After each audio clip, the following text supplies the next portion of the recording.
antlers, whatever, no one questions that. But a bit of a wider nose or brown skin, and suddenly people are scrambling to explain how it couldn't be a black character. It's just weird.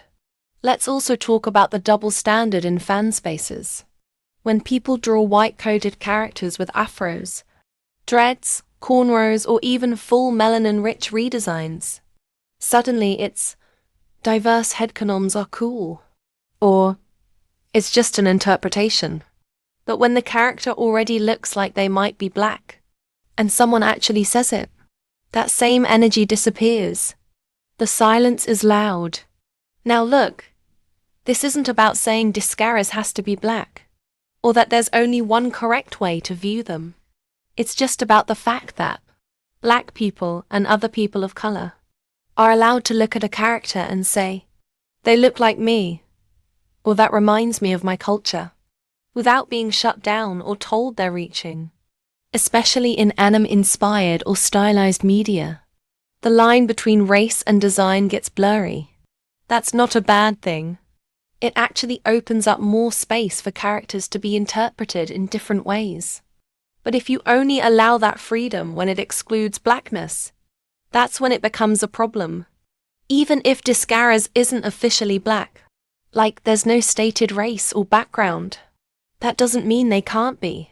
You don't have to be wearing a kente cloth with "I am black" stamped on your forehead to be black-coded. Sometimes it's just the vibes, the features, the presence.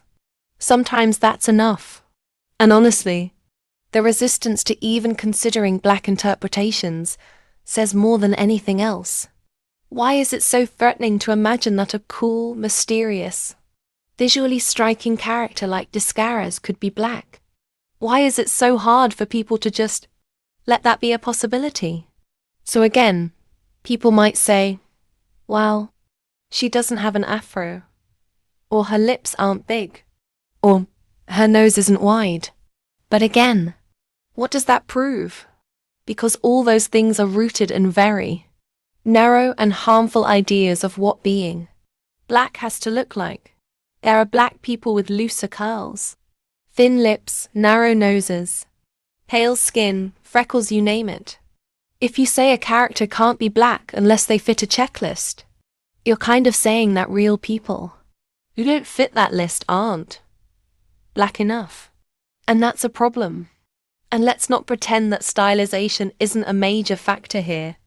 Many anime-inspired works don't give characters explicitly ethnic features at all on purpose.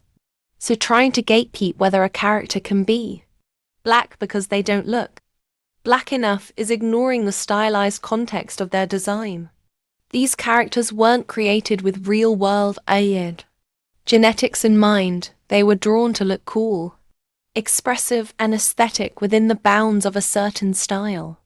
So you can't demand realism when the design is already abstracted.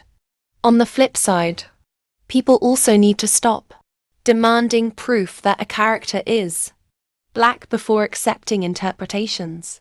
There is no harm in imagining a character as black, especially when that interpretation is based on love and connection.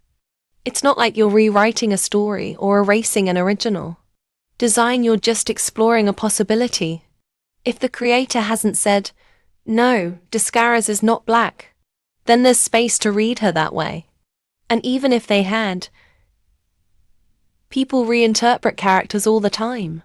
That's how fandom works. That's how art works.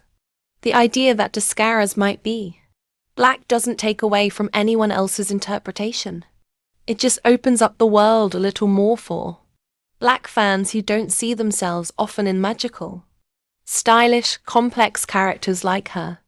Please don't forget to like, subscribe, share and comment your thoughts and opinions.